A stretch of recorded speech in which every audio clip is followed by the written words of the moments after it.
It is I, John Gregory, the uncommon voice for the common man, coming to you today live from an undisclosed location somewhere close to Gotham City for you numbnuts in the National Security Agency, where indeed you may be listening in on us, but you damn well know we are keeping an eye on you. Now, I have more than a few words to say about this shocking development where Burger King has purchased Tim Hortons, a Canadian donut company, and now plan to move their corporate headquarters to Canada. Now, for all you damn people that want to protest Burger King, I got 4 words for you. Shut the hell up! Shut up! I don't want to hear any of this shit that this company's un-American and unpatriotic as our president and these damn Democrats would say. They are responsible for this mess. And the reason why Burger King is moving to Canada is simple. They are trying to avoid paying taxes. Burger King has this insane idea that they should be allowed to keep some of the money that they make. Because in this country, the corporate tax rate is somewhere around 36%, as opposed to Canada, where it's 26%. Now think about that for a second. The corporate tax rates in Canada is 10% lower than this country. And Canada's a damn socialist country. It's just totally unbelievable. In fact, our corporate tax rates are the highest of any industrialized nation. So Obama and these damn Democrats run around saying, we need legislation to keep these companies in America, and they're bitching and pissing about it and saying they need to get Congress in on this thing too because Congress don't do anything about it. Well, I got news for you Burger King protesters. Listen, do you in this debate ever hear these words? We should cut our corporate taxes. You understand? Cut them. You never hear anybody say that. And that is exactly what needs to happen. We have the highest corporate tax rate of any industrialized country on the face of the planet.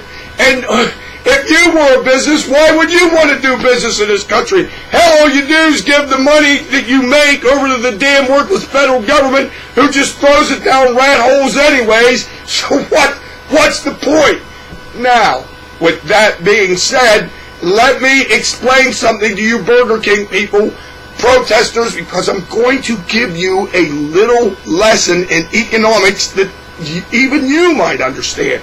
Listen, if Burger King moves their corporate offices to Canada, in this country, we have unemployment. We have 33% of the people in this country getting some sort of government subsidies, food stamps, rent subsidies, you name it, whatever it is, Obama and the damn Democrats give it to you, the welfare people, for free. But of course, that comes from us. That comes from our tax money. Now, just think about this. If, instead of these corporations moving offshore, you would cut the corporate tax rates, guess what happens? These companies, A, wouldn't move overseas, and 2, they would reinvest that money. They would build more plants. They would hire more people. Get it? Hire more people. And when you do that, you create a tax base, because all of a sudden all these people that are basically sucking up our money all of a sudden start to contribute money. Instead, you go from a losing proposition to a winning proposition. But these damn Democrats don't understand any of this. They want people on welfare. Well, we've gone over this before, but you get the drift of this. They create jobs. They raise employment. They create a tax base. The government takes in more money. It's a winning proposition. Instead of throwing money away on welfare bums, they get money coming in because they build up the tax base. And there you go.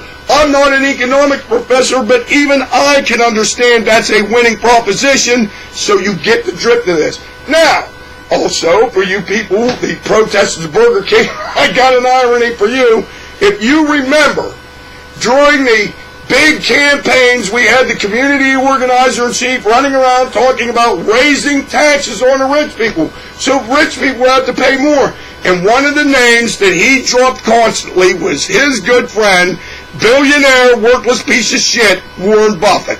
That's right. Obama's running around dropping Warren Buffett's name all over the damn place because he is a fellow redistributionist just like Obama is.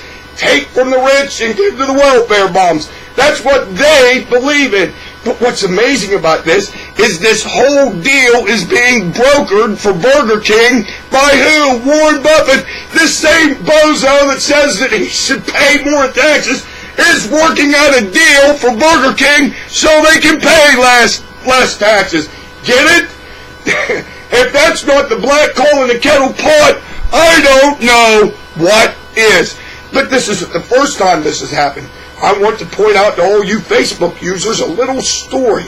Now, if you've ever watched the movie The Social Network, you'll see in the end of that movie, Eduardo Saverin, who was Mark Zuckerberg's partner, had a settlement in a lawsuit. And Facebook and Zuckerberg and his cronies at Facebook had to pay Eduardo a whole bunch of money. And they had to pay him in that settlement, put his name back on the company masthead, and cut him in on a share of the profits. So what did he do? Well, he took his money and basically denounced his American citizenship, and he either moved to Hong Kong or Singapore to do what? Get away from the taxes. Is it unpatriotic or smart? In my mind, it's smart. And so what Burger King is doing is smart. The basic idea is it's not the government's money. It's the company's money. Or it's your money, or my money, or Warren Buffett's money. It doesn't make any difference who. It's not the government's money. So when you hear Obama say, well, we need legislation to keep these companies in America and all that, let me explain something to you. This isn't about patriotism. What this is a government shakedown.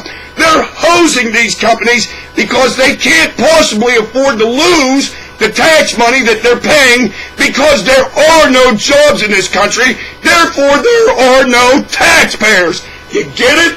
Without Burger King and Eduardo, there would be no tax revenue at all because we have become nothing but a damn welfare state.